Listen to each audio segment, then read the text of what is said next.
কদিন ধরে না ইচ্ছে হচ্ছিল যে ইলিশ মাছের মাথা দিয়ে কচুর শাক খাবো।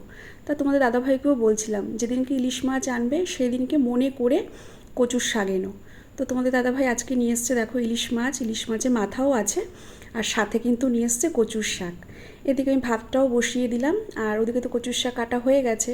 আর ভাতে দিলাম একটা উচ্ছে সেদ্ধ আর কি, এটা তোমাদের দাদাভাইয়ের জন্যই একমাত্র। আর কচুর শাকটা কাটাও হয়েছে, আমার হাতের দেখো কি অবস্থা, দেখেছো? কচুর শাক কাটলে এই হয়।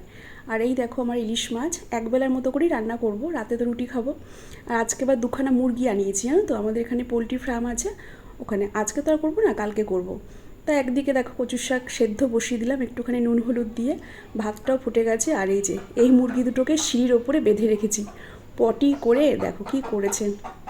মানে খেতে গেলে তো একটুখানি দুর্ভোগ সহ্য করতেই হবে।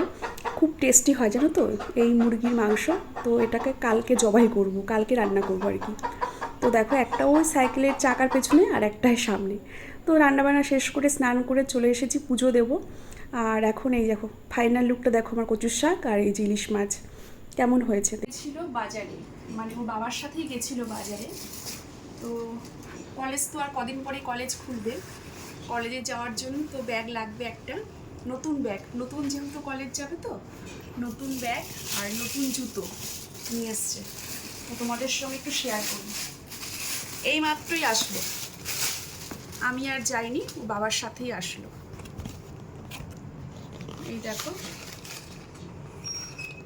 বুট জুতো নিয়েছে, এটা কলেজে যাওয়ার জন্যই শুধুমাত্র। হ্যাঁ, খুব সুন্দর হয়েছে, সিলেদার্স লেখা রয়েছে। কেমন হয়েছে জানিও, ব্যাগ আর জুতো দুটোই কেমন হয়েছে।